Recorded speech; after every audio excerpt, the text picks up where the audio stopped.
తాత, ఇవాంటి కథతో రెడీయా?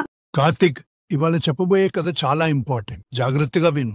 ఒక రోజు సంజన అనే అమ్మాయి ఒక కాఫీ షాప్కి వెళ్ళేది. అక్కడ తన ఫోన్ ఛార్జింగ్ అయిపోవడం చూసి కంగారు పడేది. చుట్టుపక్కల చూస్తే ఒక 4-5 ఛార్జింగ్ స్టేషన్స్ ఉన్నాయి. వెంటనే ఒక ఛార్జింగ్ స్టేషన్ దగ్గరికి వెళ్ళి తన ఫోన్ ఛార్జ్ చేసుకుంది. కానీ తనకి తెలియని విషయం ఏంటంటే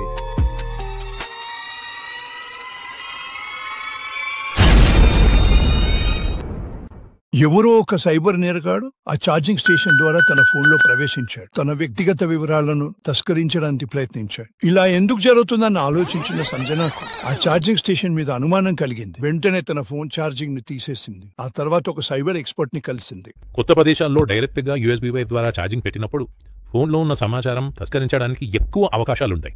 దీనినే మనం జ్యూస్ జాకింగ్ అంటాం. ఎల్లప్పుడూ ఈ 3 విషయాలు గుర్తుపెట్టుకోండి. డైరెక్ట్ గా యూఎస్బీ కేబుల్ ద్వారా ఛార్జ్ చేయడాన్ని నివారించండి. బయటికి వెళ్లేటప్పుడు పవర్ బ్యాంక్ ని లేదా మీ మొబైల్ ఛార్జర్ ని వెంట తీసుకెళ్ళండి. ఒకవేళ అవి అందుబాటులో లేకపోతే ఛార్జింగ్ ని మాత్రమే అందించే యూఎస్బీ డేటా బ్లాకర్ ని ఉపయోగించండి. థాంక్యూ సార్, ఇకపై జాగ్రత్తగా ఉంటాను. ఈ విషయాలు తెలుసుకున్న సంజన ఆ రోజు నుంచి చాలా అప్రమత్తంగా ఉంది. తగిన జాగ్రత్తలు తీసుకుంటూ తన వ్యక్తిగత సమాచారాన్ని కాపాడుకుంది.